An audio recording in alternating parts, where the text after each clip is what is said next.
laissez-moi, s'il vous plaît, apprendre mon administration. Pour ce faire, j'aurai naturellement besoin de tous les parlementaires, de la majorité, et je ne suis pas un politique, comme de l'opposition. Il est possible, voyez-vous, de faire évoluer la procédure pénale de A à Z ou de A à C, mais peu importe. De A à Z, en quelques mois, c'est compliqué. Mais tout de même, sachez que lors de la commission d'enquête parlementaire d'Outreau, des parlementaires de toute sensibilité ont réussi, parce que la justice, nous l'avons au cœur, ont réussi à transcender tous les clivages et ont proposé 82 modifications de notre procédure pénale. Je m'appuierai d'ailleurs sur ce travail. Ce que je veux, par exemple, c'est une justice de proximité. Bien sûr, il y a le budget, mais il y a aussi les hommes. L'humanité, ça ne coûte rien. Le doute... Non, mais les hommes au sens... Ne me prenez pas sur ce terrain. Les hommes au sens... Les hommes et les femmes et les hommes.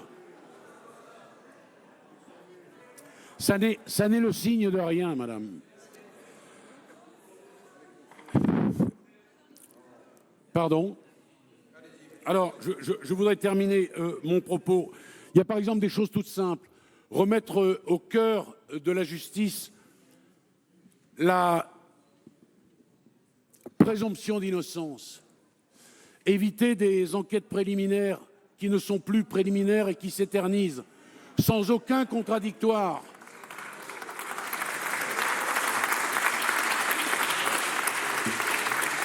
Quelque chose de très simple, voyez-vous, et ça n'est pas une question budgétaire. Les victimes, qui parfois ne sont même pas reçues par le juge d'instruction, ça c'est très simple à mettre en œuvre. J'ai d'ailleurs demandé aux procureurs généraux qu'ils viennent me voir pour qu'on parle de cela. J'ai lu également qu'un syndicat de magistrats du siège disait « Alors déjà on va donner des ordres. Alors si nous ne le faisons pas avec les procureurs généraux, nous le ferons avec vous. » C'est tout simple de demander à une victime de venir. Une justice plus proche, plus humaine. Je suis allé hier en détention. Ministre, madame, pardon. Monsieur le garde des Sceaux, faudra un tout petit peu achever. Vous êtes pris par le temps. Vous bénéficiez de... Allez, c'est parce que c'est la première fois. Allez-y. Ah. Encore une minute. Accordez-moi le bénéfice de l'inexpérience. Beaucoup. Monsieur Fouché, vous avez quelques secondes?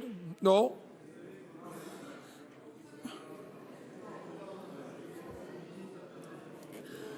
Appuyez sur le bouton. Et moi, Monsieur le Président, le ministre a donné un certain nombre d'éléments qui me paraissent clairs et intéressants. Excusez-moi, je fais partie de la profession d'avocat, je connais les choses. Donc il y a des choses qui sont intéressantes, qui ont été proposées, qui ne fonctionnent pas aujourd'hui. Voilà. Alors, la parole est au président Philippe Bas pour le groupe Les Républicains.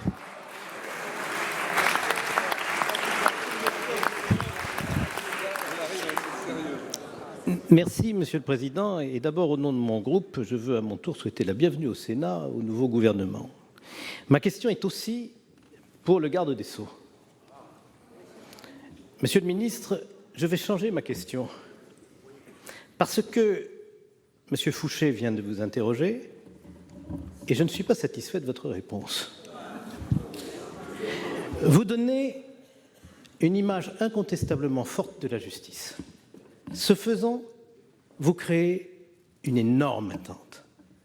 Vous avez dressé hier un constat sans doute sévère, mais un constat que je crois lucide. Ce constat, nous l'avons fait, nous aussi, dans notre rapport de 2017, 5 ans pour sauver la justice. Des justiciables qui piétinent aux portes des tribunaux, des magistrats et des greffés privés du moyen de faire correctement leur travail, des avocats qui se comptent par milliers en situation de précarité, une administration pénitentiaire à bout de souffle, des détenus qui sortent de prison sans être préparés à la réinsertion et qui vont rejoindre les gros contingents de récidivistes. Et face à cela, Monsieur le ministre, vous n'avez pas pu accepter cette fonction sans avoir reçu de fortes assurances du Premier ministre et du Président de la République car le redressement de la justice est à l'ordre du jour et je voudrais vraiment savoir, plus précisément que dans votre réponse à M. Fouché, ce que vous entendez faire pour faire face à ce défi essentiel du service public de la justice. Pour répondre, la parole est à Monsieur le garde des Sceaux. Monsieur le Président, Mesdames, Messieurs les sénateurs, Monsieur le Président, vous me demandez donc à moi ce que m'a dit Monsieur le Premier ministre. Monsieur le Premier ministre m'a dit que la loi de programmation serait revue. Quant à vos travaux, vous allez être satisfaits, je l'espère. Ils sont d'ores et déjà sur mon bureau. Je vous fais la confession que je n'ai pas encore eu le temps de tout lire, mais je le ferai. Vous serez bien évidemment conviés. Nous parlerons ensemble de cela. J'envisage très prochainement de recevoir tous les présidents de groupe. Je dis tous les présidents de groupe. J'ai, comment vous le dire autrement, besoin de vous. J'ai besoin de vos conseils. J'ai besoin de votre contradictoire et nous avons besoin ensemble de faire évoluer la justice de notre pays. Nous sommes le pays, dans le rang des pays les plus condamnés, nous occupons le triste 12e rang sur 47 pays. La plupart des condamnations étant intervenues pour un procès qui n'est pas un procès équitable, et cela, ça n'est pas une question de budget. Pour vous répondre, la parole est au président, pas pour vous répondre, pour vous répliquer au président Philippe Bas.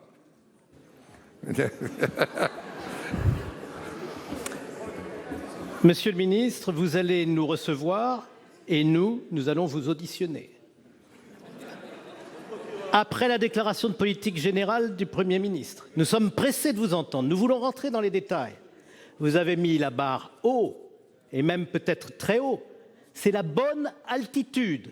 Et maintenant, à vous de la franchir. Merci, Monsieur le Président. La parole est au président Alain Milon pour le groupe